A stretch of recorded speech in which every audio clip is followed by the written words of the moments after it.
A stranger approached me during my brother's MBA graduation party. Pressing a thick envelope into my hands inside was something that could obliterate the inheritance my parents had just announced. Before I continue, tell me where you're listening from. If you've ever been dismissed by your own family, hit that like button because tonight's reversal left an entire ballroom speechless. The champagne flutes frozen mid-toast, the string quartet trailing off into silence, and my mother's perfectly painted smile cracking like porcelain under pressure. My name is Ava Carter, and I've been the family disappointment for exactly 14 years, 7 months, and 12 days. That's when my parents discovered I had dyscalculia, a learning disability that scrambles numbers in my brain like a tornado through a spreadsheet. While other kids saw neat rows of digits, I saw chaos. My brother Noah, 3 years younger, became their golden child by default. He could calculate compound interest at age 10 while I still counted on my fingers under the desk. Growing up in our Lincoln Park brownstone, the hierarchy was carved into every family dinner. Dad Gregory Carter, founder of Carter Dynamics, a logistics and warehouse software empire, would quiz Noah on market trends while I pushed peas around my plate. Mom, Vivian, documented Noah's every achievement for her charity luncheon conversations. Our little financial genius, she'd coo, while I became the footnote. Ava, oh, she's finding herself. The moment that crystallized everything happened on my 16th birthday. I'd spent weeks planning a small celebration, just family and my 2 friends from art class. Mom promised a special dinner at RPM Italian. But that morning, Noah won the Illinois Young Innovators Award for his algorithmic trading model. Suddenly, my birthday morphed into Noah's victory lap. The restaurant reservation became a banquet hall. My chocolate cake became his trophy ceremony. I received a $50 gift card to Barnes & Noble, handed to me backstage while Noah gave his acceptance speech to 200 of Chicago's business elite. Don't be selfish, Ava, Mom whispered when she caught me crying in the bathroom. Your brother needs our support. You understand, don't you? Numbers come so easily to him. What they never understood was that my brain didn't just scramble numbers, it revealed patterns they couldn't see. While Noah saw linear progressions, I saw the hidden rhythms in data, the way information flowed like water finding cracks in stone. I couldn't balance a checkbook, but I could spot anomalies in massive datasets that trained analysts missed. My teachers called it compensation, my brain rewiring itself around the disability. Dad called it making excuses. By senior year of high school, the divide was permanent. Noah's room showcased his math Olympiad medals and stock portfolio printouts. Mine held art supplies and stacks of library books on systems theory. When college applications arrived, Dad personally drove Noah to tour Wharton, Harvard, and MIT.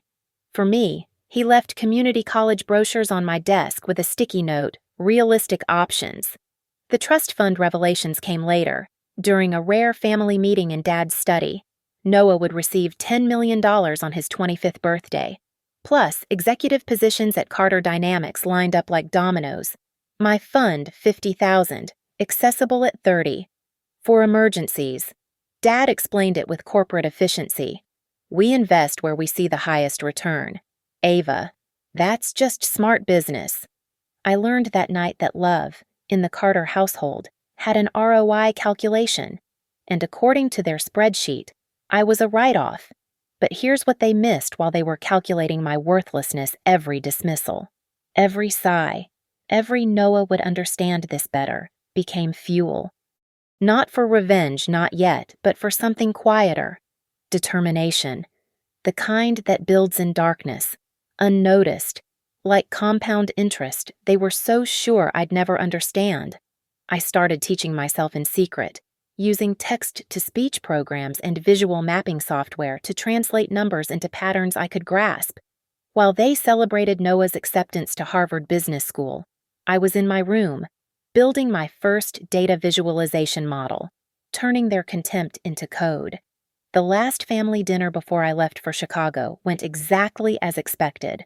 Noah discussed his senior thesis on derivative markets while Dad nodded approvingly. Mom scrolled through venue options for his graduation party 3 years in advance.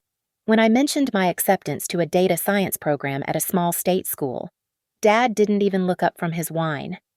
"That's nice, sweetheart," he said. "Will you need help with the math requirements?" Noah smirked. Mom changed the subject to her committee work. And I realized, sitting at that mahogany table surrounded by family photos that featured Noah in the center and me at the edges, that I wasn't just leaving home. I was escaping a story where I'd been written as a supporting character in my own life. They were right about one thing: I couldn't do math their way, but they were dead wrong about what that meant.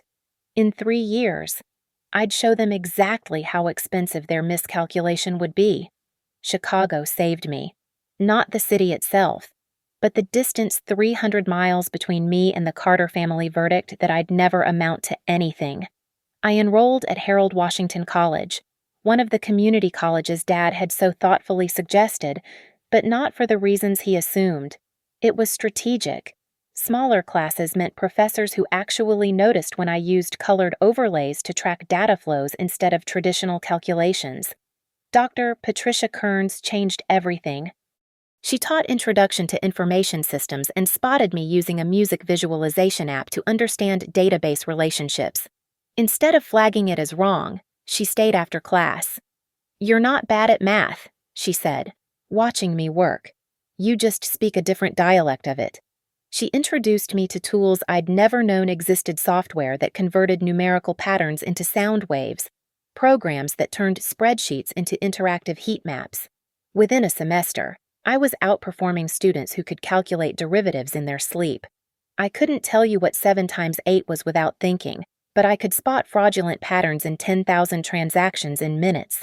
I transferred to UIC after 2 years, financing it through night shifts at a data entry firm.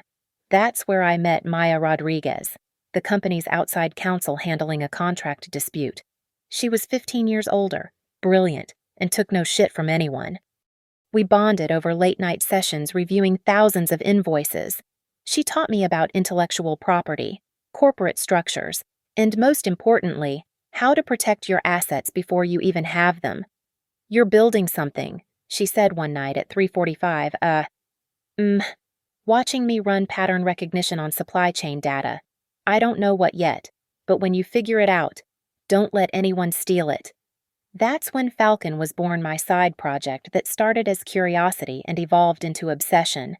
I'd noticed anomalies in how companies reported inventory turnover, tiny discrepancies that traditional audits missed because they looked at numbers sequentially. My brain didn't work that way. I saw data like a 3-dimensional map, where irregularities popped out like mountains on a plane. Northlake Analytics hired me straight out of UIC. Not because of my grades, they were average, but because during the interview, I diagnosed a 6-month-old problem in their client's fulfillment system using nothing but my laptop and their annual report. The hiring manager, Steve Paulson, later told me he'd had 3 MBAs look at the same data. They'd all missed what took me 20 minutes to spot. Meanwhile, Noah was conquering Harvard, his updates delivered through Mom's monthly emails that I'd delete half-read. Carter Dynamics was struggling. Dad had overexpanded, convinced that Noah would swoop in post-graduation to optimize everything. The board was getting nervous. Margins were shrinking. But instead of scaling back, Dad doubled down, taking on debt to fund strategic initiatives that were mostly expensive software nobody knew how to use. I kept building Falcon in my spare time, feeding it data from public filings, teaching it to recognize the specific fingerprint of financial manipulation. Not the obvious fraud that triggers SEC investigations, but the gray area gymnastics that companies use to massage their numbers. The kind of patterns that hide in plain sight if you're looking at them the traditional way. Maya reviewed my work every few weeks, increasingly excited. "You need to protect this," she said.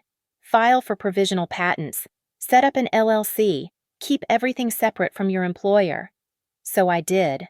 Falcon Analytics LLC, registered in Delaware, with intellectual property assignments that would make a corporate lawyer weep with joy. Maya didn't charge me. She took a 5% stake instead. "I know a unicorn when I see one," she said. "The algorithm's breakthrough came accidentally.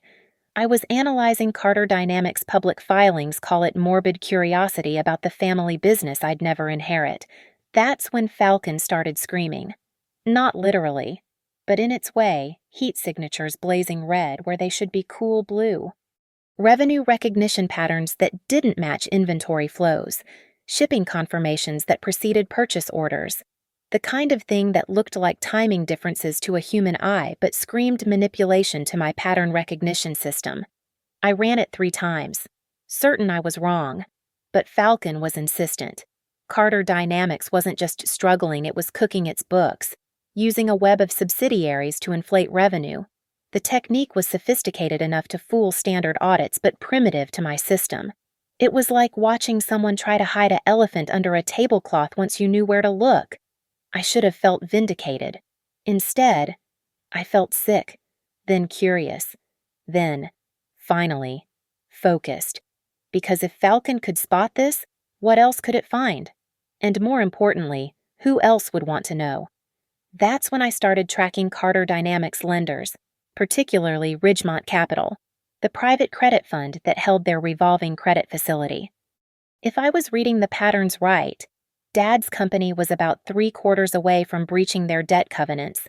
For the first time in my life, being the forgotten daughter felt like an advantage.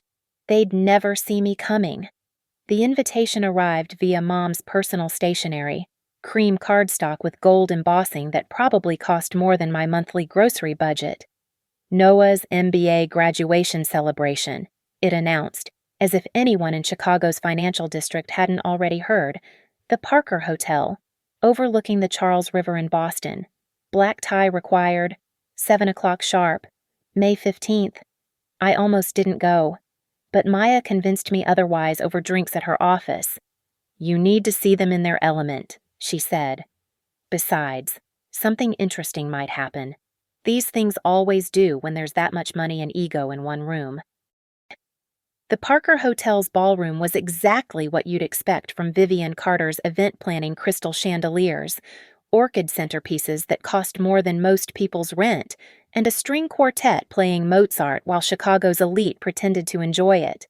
I wore the one decent dress I owned, a simple black sheath from Nordstrom Rack. Mom's first words when she saw me, "Oh, Ava, I should have sent you my stylist's number." Noah looked like a Kennedy cousin in his custom tux, working the room with that easy charm that came from never doubting his place in it. Dad held court near the bar, surrounded by board members and investors, his voice carrying over the music as he described Noah's revolutionary thesis on supply chain optimization. The irony wasn't lost on me. Noah's brilliant thesis was about detecting inefficiencies in logistics companies. The exact inefficiencies Dad was creating at Carter Dynamics.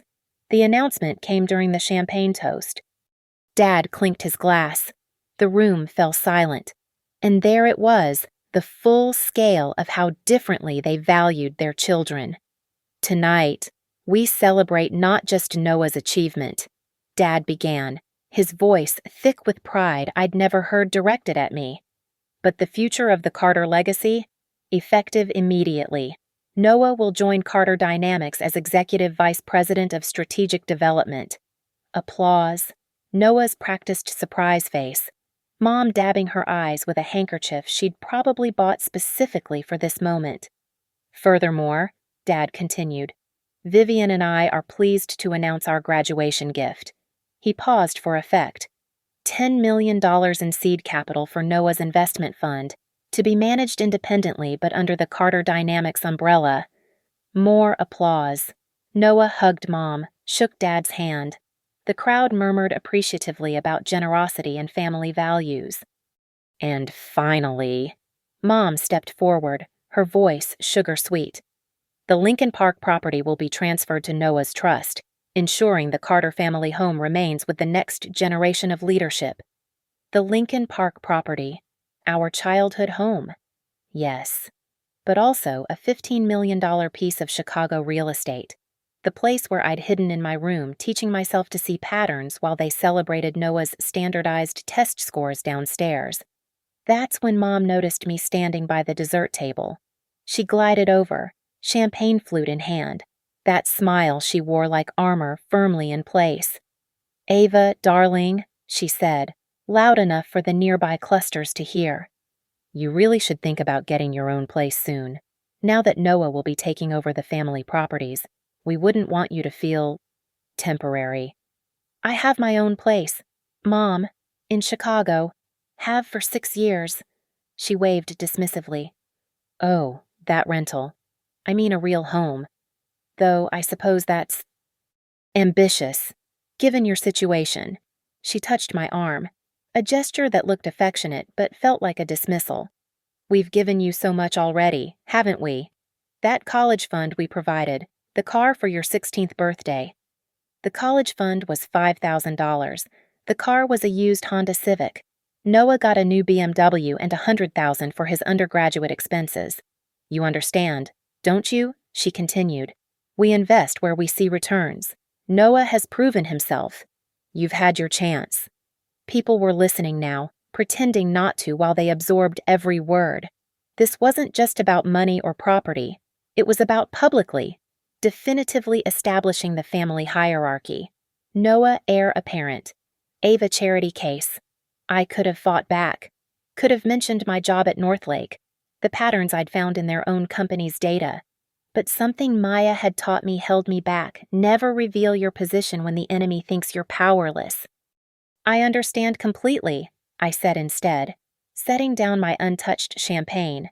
"You've made everything crystal clear." Mom smiled, satisfied. "Good. Family harmony is so important." She glanced around the room. "Though you might want to leave soon, dear. The important guests are arriving for the private dinner." The private dinner I hadn't been invited to. Of course. I walked toward the exit, feeling the eyes on me, the failed daughter slinking away from her brother's triumph. Let them look. Let them remember this moment when the Carter family made clear who mattered and who didn't. Because Mom was right about one thing. They had given me exactly what I needed. Not money or property or connections, but something far more valuable, the fury of being underestimated, and the freedom that comes from having absolutely nothing left to lose. Tomorrow, I'd fly back to Chicago and put the final pieces in place. But tonight, walking out of that ballroom while my family celebrated the wrong child, I finally understood what Falcon had been trying to tell me. The patterns were perfect. The collapse was coming. And when it did, they'd never suspect the daughter they'd forgotten knew how to count after all. I was standing by the coat check, ready to escape into the Boston night, when he approached. Medium height, forgettable face, the kind of guy who could disappear in any crowd except for his eyes. Sharp, calculating, the eyes of someone who'd seen things that spreadsheets don't show. "Ava Carter." His voice was barely above a whisper. I nodded, already stepping back. "I'm sorry, have we met?" "No, but we have a mutual interest." He glanced around, confirming we weren't being watched. "My name is Ethan Hale. Until 3 weeks ago, I was an internal auditor at Ridgemont Capital." Ridgemont. The name hit me like ice water. Carter Dynamics' primary lender. "I don't understand." "Not here." He pressed an envelope into my hand. Thick, heavy. "Everything you need is in there. Your pattern recognition system, Falcon. Isn't it? It found what I've been documenting for months. But I didn't have the algorithm to prove it." "You do." My heart was racing, but I kept my face neutral. "How do you know about your LLC filed patents? Public record if you know where to look. I've been watching Carter Dynamics' debt position deteriorate for 2 years. When I saw your filing mentioning supply chain anomaly detection, I connected the dots." He straightened his tie, a nervous gesture. "They fired me when I raised concerns. Said I was overreaching, but I kept copies."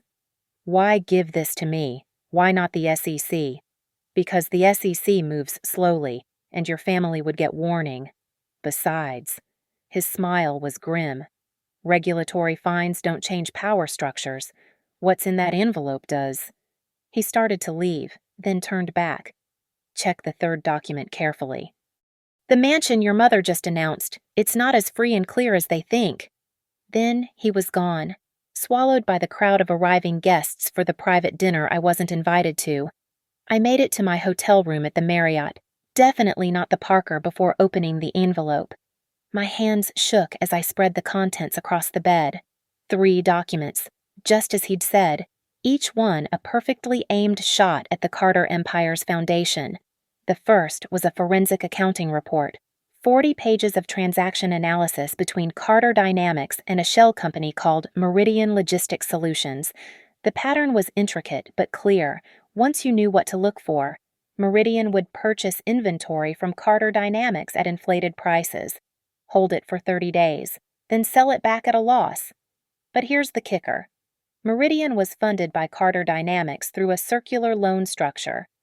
They were essentially selling to themselves, booking the revenue immediately while hiding the loss in a subsidiary that wouldn't report until year-end. The second document made my stomach turn. Email threads between Noah and the CFO, discussing how to optimize recognition timing and manage stakeholder perceptions. My brother, the genius MBA, had signed off on every fraudulent transaction. His digital signature was on authorizations dated 6 months ago, well before his graduation. He wasn't coming in to save the company. He'd been helping it fake its health from Harvard. But the third document was the knife that would actually draw blood. A covenant compliance certificate for Ridgemont's credit facility, with an amendment I'd never seen in public filings. If Carter Dynamics' debt-to-EBITDA ratio exceeded 4-to-1, Ridgemont gained step-in rights the ability to replace management and seize collateral. According to Falcon's calculations, with the real numbers, they were already at 4.3. The collateral schedule was attached. Beyond the obvious corporate assets, there was a personal guarantee from Gregory Carter, secured by all real property holdings in excess of $5 million, the Lincoln Park Mansion. The same property they'd just publicly transferred to Noah's trust. Except they couldn't have transferred it. Not legally. It was already pledged to Ridgemont. I called Maya immediately. She picked up on the second ring, despite it being 11:30 p.m. "Tell me you're recording this call," I said. "Always do. What happened?" I explained everything, reading key passages while she took notes. The silence after I finished stretched for 30 seconds. "Holy shit," she finally said. "This is it. This is your leverage. But Ava, you need to move fast. Once Ridgemont realizes what they're sitting on, they'll call the loan and liquidate everything. Unless someone else buys the debt first." Her voice had that dangerous edge that meant she was thinking 3 moves ahead. Distressed debt trades at a discount. If Ridgemont thinks Carter Dynamics is just struggling, not fraudulent, they might sell to avoid the hassle of workout, especially if the buyer seems friendly to the family. How much would we need? The facility is $60 million. In this market, they'd probably take 40 cents on the dollar to get it off their books. $24 million for control of a company worth 3 times that. If it was run honestly, I don't have $24 million. No, Maya agreed. But you have something better. You have proof of fraud that Ridgemont missed. That's lawsuit material. Negligent supervision. Failure of fiduciary duty. They'll sell cheap to avoid that exposure. My mind was spinning, but the patterns were aligning. Everything I'd learned about seeing the whole picture instead of individual numbers was screaming the same thing. This was the moment. "Maya, can you set up a special purpose vehicle by Monday?" "Already thinking about names. Falcon Bridge LLC has a nice ring to it." I stared at the documents spread across my hotel bed, each one a piece of the puzzle I'd been unconsciously assembling for years. My family thought they'd given Noah everything and left me nothing. They were about to learn exactly how expensive that assumption would be. The next 72 hours blurred together like a fever dream. Maya and I worked out of her law office, transforming her conference room into a war room. Ethan flew in from Boston on Sunday, bringing banker's boxes full of additional documentation he'd hidden in a storage unit. The 3 of us became an unlikely alliance: the discarded daughter, the corporate lawyer who'd seen too many good people get screwed, and the whistleblower who'd lost his job for telling the truth. "Ridgemont's distressed debt desk opens at 8 a.m. Monday," Ethan explained, his fingers flying over his laptop. "I still have contacts there. They're already nervous about the Carter exposure. If we approach this right, they'll see us as their exit strategy. Maya had spent Sunday night crafting Falcon Bridge LLC into something beautiful, a Delaware entity with a sophisticated structure that could absorb the debt, execute the step-in rights, and shield us from personal liability. She'd even brought in 2 silent partners, former clients who'd made fortunes in distressed debt and wanted a piece of this action.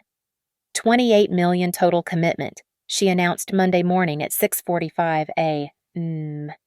That gives us room to negotiate. The call with Ridgemont was scheduled for 9 a.m. I'd rehearsed my pitch 50 times, but when the moment came, instinct took over. I didn't lead with the fraud that was the stick. Instead, I offered the carrot. Falcon Bridge wants to acquire your Carter Dynamics position, I said simply. We're prepared to offer 35 cents on the dollar for the entire $60 million facility.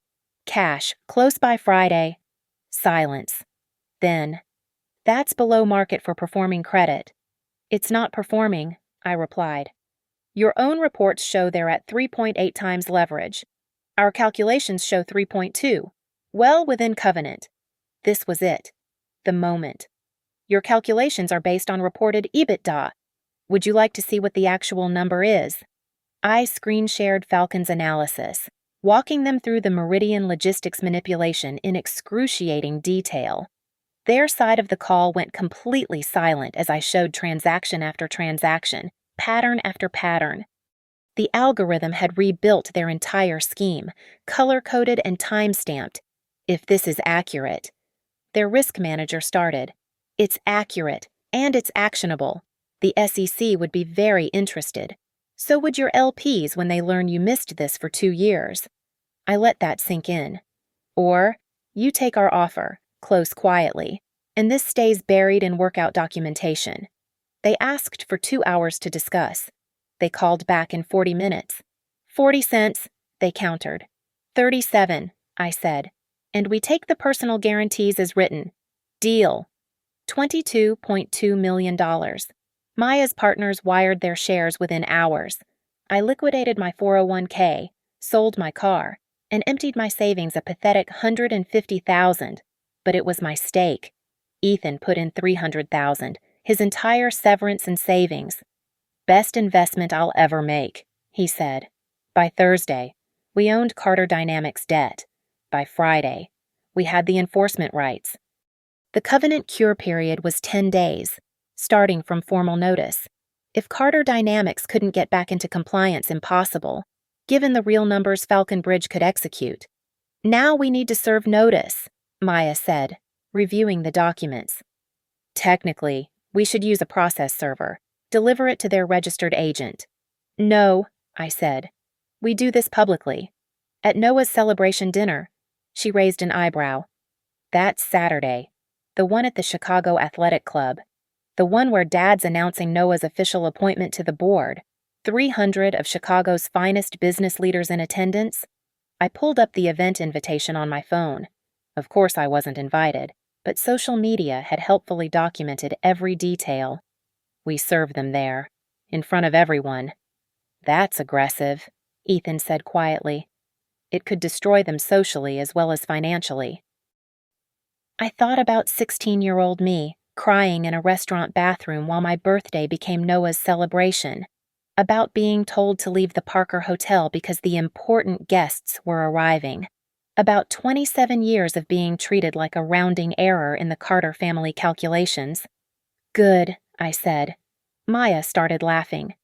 God, I love revenge capitalism. But Ava, you need to prepare for the nuclear option. They'll try to negotiate once they're served. What's your ask? I'd been thinking about this since that night in Boston. Not just what I wanted, but what would be fair. What would be justice, not just vengeance. Complete restructuring, I said. Gregory steps down as CEO. Noah doesn't take any executive position for 3 years. He clearly needs more training. The mansion gets put into a charitable trust for learning disabilities, with me as the controlling trustee. And the $10 million they gave Noah, half goes to fund scholarships for students with dyscalculia and other learning differences. What about you? Ethan asked. What do you get? I get Carter Dynamics, interim CEO for 18 months while we clean up the fraud and rebuild. After that, either a sale to Northlake or a proper board-selected successor. I looked at my partners. And you both get your cuts, Ethan as Chief Compliance Officer, Maya as General Counsel. Real positions with real equity. They'll never agree, Maya warned. Gregory would rather burn it all down. I smiled, pulling up Falcon's latest analysis on my laptop. The system had been tracking something interesting, a pattern of emails between Noah and several board members expressing concerns about Gregory's judgment. The Golden Boy had been planning his own coup, just much more slowly. Then we show them this, I said, displaying the email analysis, and explain that the FBI's Financial Crimes Division would find it fascinating, or they take my deal, keep their freedom and some dignity, and learn what it feels like to have someone else hold all the cards. Maya raised her coffee mug. To Falcon Bridge. Ethan clinked his against it. To justice. I joined the toast, thinking about Saturday night. To patterns they never saw coming. The Chicago Athletic Club's ballroom glittered with the kind of wealth that doesn't need to announce itself. Crystal glasses caught the light from 3 massive chandeliers, while white-gloved servers circulated with champagne that cost more per bottle than most people's car payments. I stood at the entrance in a new dress still black, but this one cost real money. Tonight demanded armor. Gregory was holding court near the stage, his voice booming with pride as he introduced Noah to another CEO. The future of Carter Dynamics, I heard him say. Oh, Harvard MBA, top of his class, ready to take us into the next decade. Vivian floated between groups of wives, her laugh tinkling like broken glass. She was showing photos on her phone the Lincoln Park mansion. No doubt, explaining how Noah would be taking ownership. Family legacy, she kept saying. It's so important to preserve family legacy. Maya and Ethan flanked me as we entered. Behind us, a process server named Marcus waited in the lobby, a former cop who specialized in high-profile serves. We'd briefed him extensively. This had to be perfect. 8:15, Maya murmured, checking her watch. Gregory's speaking at 8:30. I moved through the room like a ghost at my own funeral. Some people recognized me, the Carter daughter. Wasn't she? The one who... What did she do again? Their dismissive glances slid right off. They'd remember me after tonight. At 8:25, Gregory took the stage, tapping the microphone. The room quieted, circles of conversation dying like ripples in reverse. Friends, partners, family, he began, raising his champagne. Tonight we celebrate not just Noah's achievements, but the future of American business, the next generation, ready to take the reins. He launched into his prepared remarks about legacy, innovation, the Carter Dynamics vision. Noah stood beside him, perfectly groomed, perfectly confident, perfectly unaware that his signature on those fraudulent authorizations had made him criminally liable.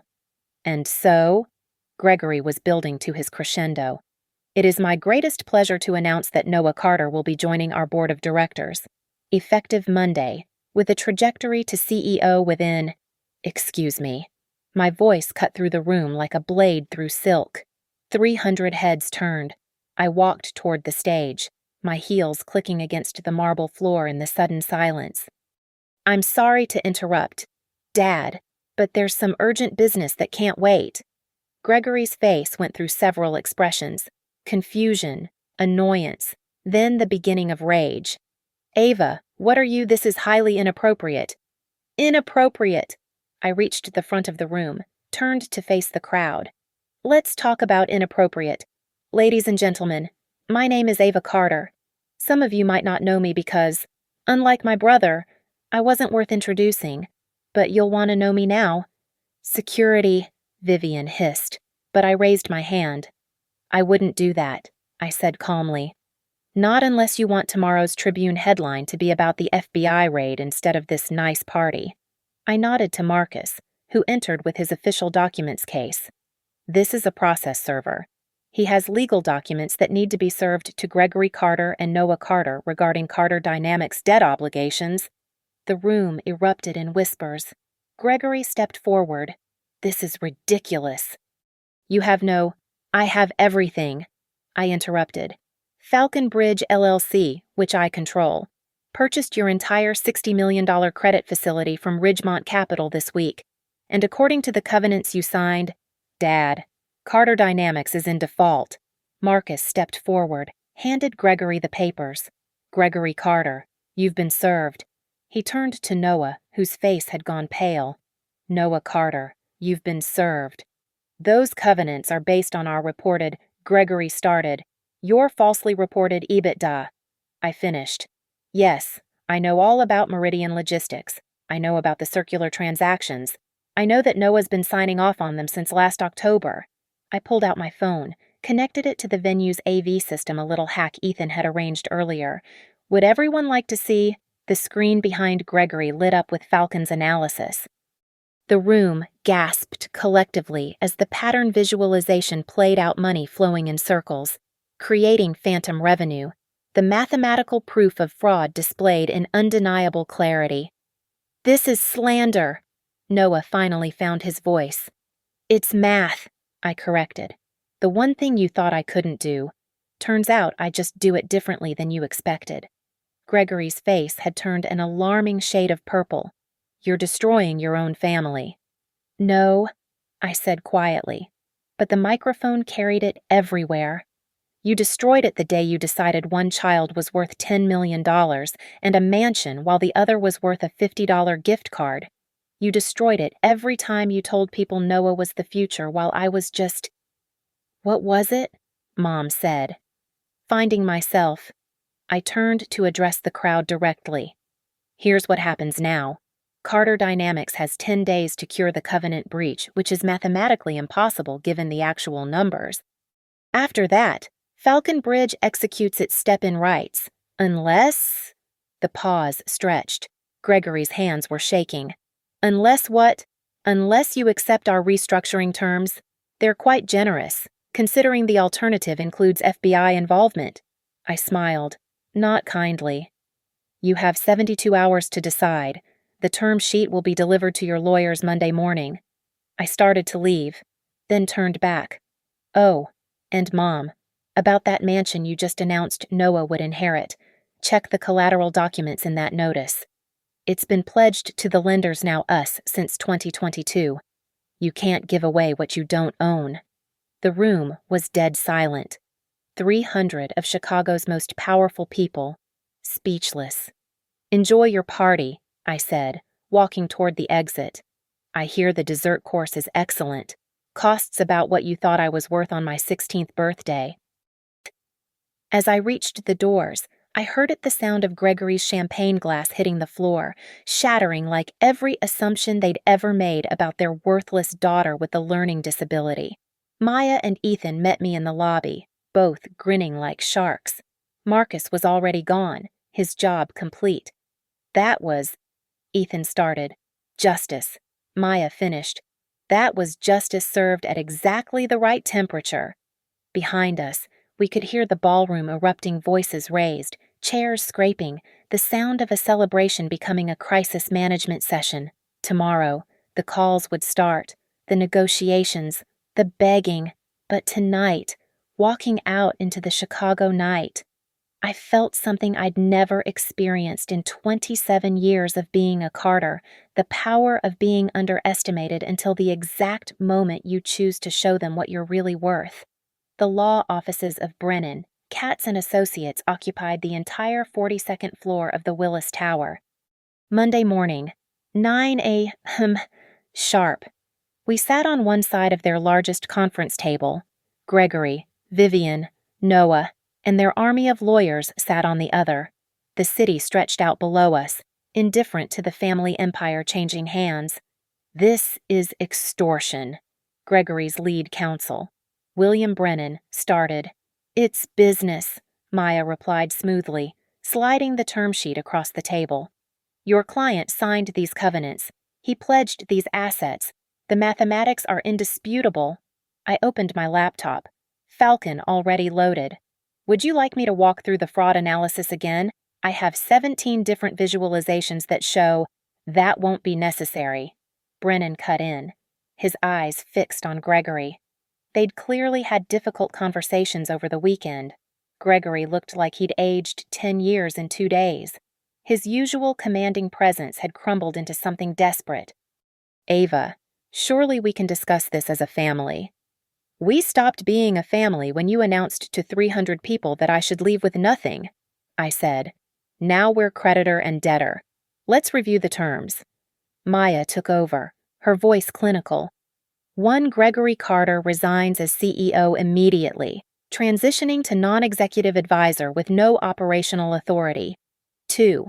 Noah Carter is barred from any executive position at Carter Dynamics for 3 years. That's ridiculous, Noah burst out. I have an MBA from Harvard, yes, where you remotely authorized fraudulent transactions that violate the Securities Exchange Act. I pulled up the emails. Would you like the FBI to evaluate your qualifications? He shut up. Maya continued. 3. The Lincoln Park mansion transfers to a charitable remainder, trust benefiting learning disability research and support. Ava Carter will serve as controlling trustee. Vivian made a sound like she'd been stabbed. So that house has been in the family for... It's been collateral for predatory borrowing for 3 years, I interrupted. Check page 47 of the credit agreement. Dad pledged it without telling you. Her face turned to Gregory, shock morphing into rage. You pledged our home for... Maya pressed on. $5 million from Noah's $10 million gift will fund the Different Minds Foundation, supporting students with dyscalculia, dyslexia, and other learning differences. That money is already invested, Noah started. In a Cayman Islands account that hasn't been reported to the IRS, Ethan said quietly, speaking for the first time. Yes, we know about that too. The room went very still. 5, Maya continued. Ava Carter assumes role of interim CEO for 18 months to restructure operations.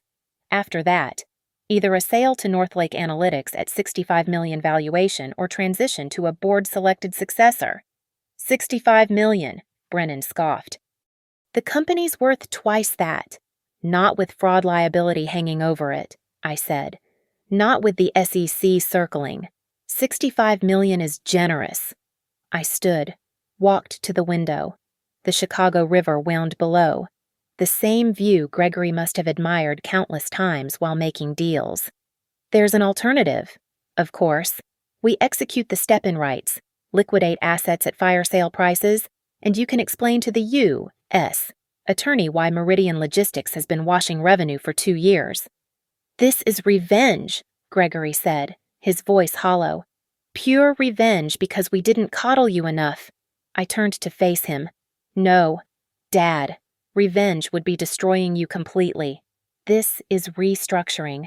It's what you should have done yourself if you'd been competent. I opened another Falcon visualization. Look at this, your actual cash flow, cleaned of manipulation. The company is salvageable, even profitable, if run honestly.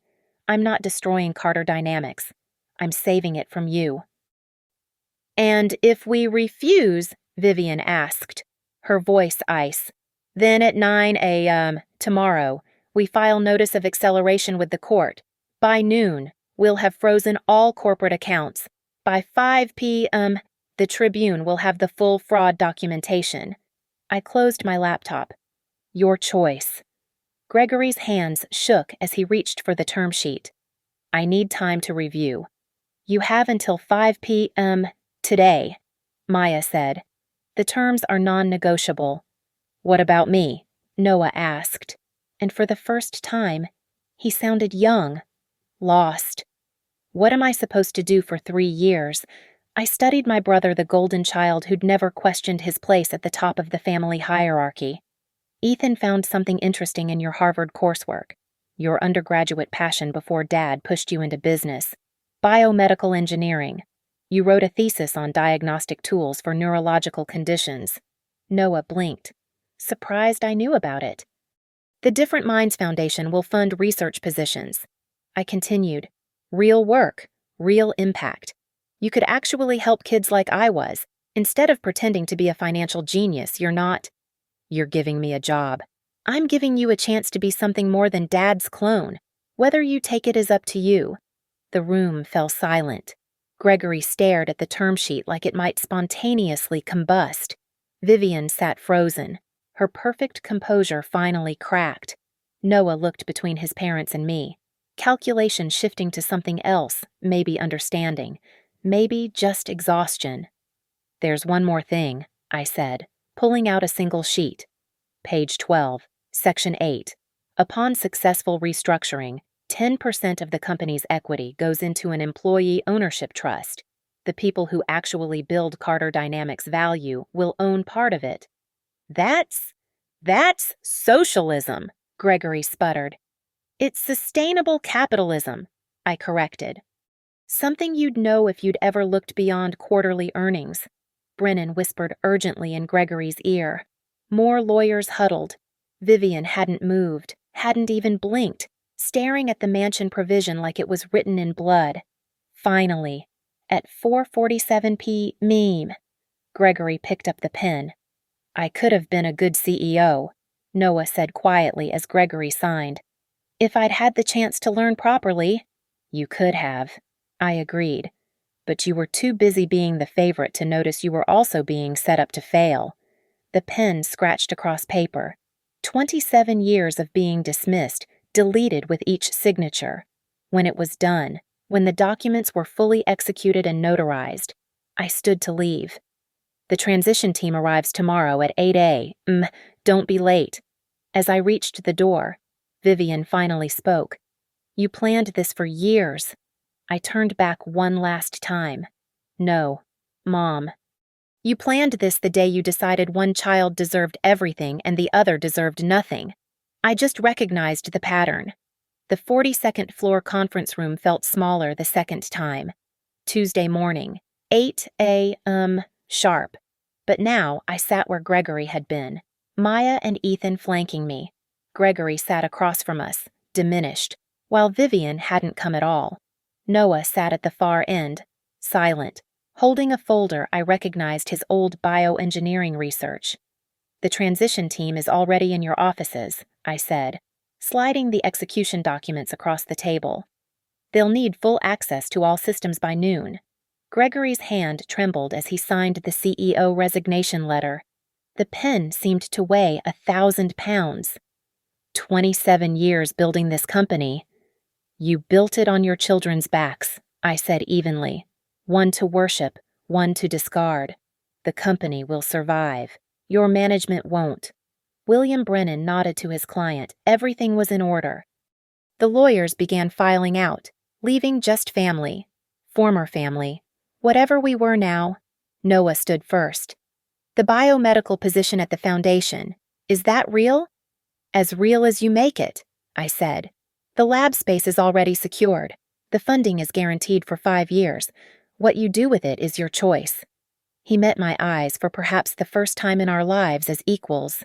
"I was terrible to you. All those years." "Yes, you were." "I'm sorry." I studied him, the brother who'd gotten everything, now stripped of everything except possibility. "Apologies don't erase history. Noah, but maybe your research will help some kid who gets labeled defective the way I was. That would be worth more than sorry." He nodded, gathered his folder, and left. Just Gregory and me now, in this tower overlooking the city he'd thought he owned. "You hate me," he said. It wasn't a question. I did. For so long. I did. I pulled out my phone, showing him one last Falcon visualization, not fraud this time, but potential. Carter Dynamics' real value, cleaned and restructured. But hate is just passion without purpose. I found my purpose. Destroying me? No. Dad. Becoming everything you said I couldn't be. You told me I'd never understand numbers, never run a company, never matter in the world you built. You were wrong about all of it. I stood, walked to the window where yesterday I'd watched the river. The transition team includes specialists in strategic restructuring. Follow their plan, and Carter Dynamics will be worth more in 2 years than it ever was under your management. Fight them. And Falcon Bridge exercises full takeover. Your choice. What about your mother? Vivienne has her committees, her charity lunches. The house in Winnetka is still hers. She'll survive. She always cared more about appearances than family anyway. Gregory stood to leave, then stopped at the door. Why, that algorithm you built? Falcon. How long did it take you to create it? 6 years of nights and weekends. While you were celebrating Noah's achievements, I was teaching myself to see patterns your way of thinking couldn't recognize. And you used it to destroy your own family. No, I said. I used it to reveal what was already broken. He left without another word. I stayed in that conference room another hour.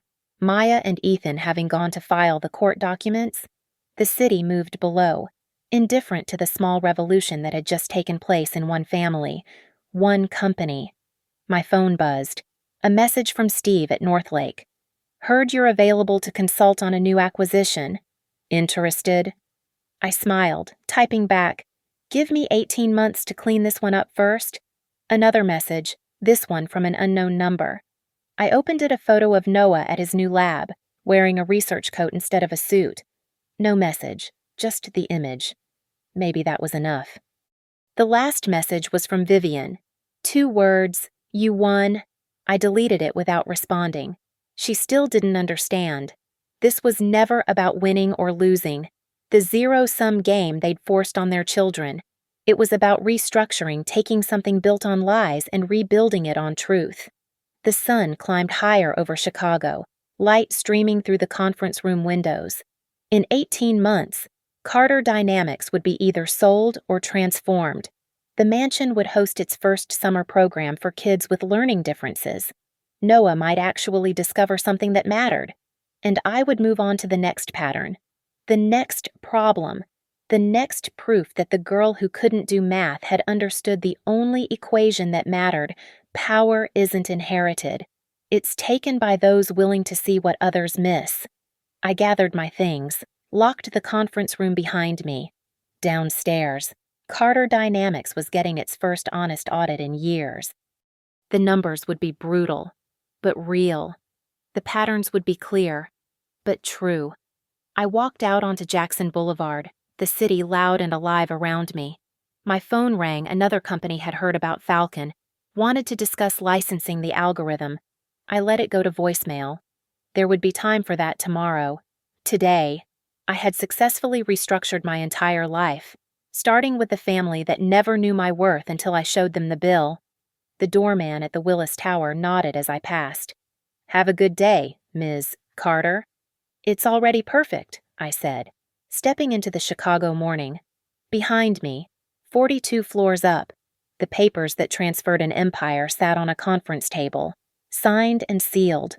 Below me, the city stretched out with infinite patterns yet to discover, and somewhere between the two, a girl who'd been told she was worth nothing had just proved that the best revenge isn't destroying those who hurt you. It's becoming someone they never thought you could be, then sending them the bill. Thank you so much for listening to this story. I'd love to know where you're tuning in from. Drop a comment below and let's connect. If this tale of justice served cold resonated with you, please subscribe to the channel and share your thoughts. What would you have done in Ava's position? Your stories and perspectives make this community special.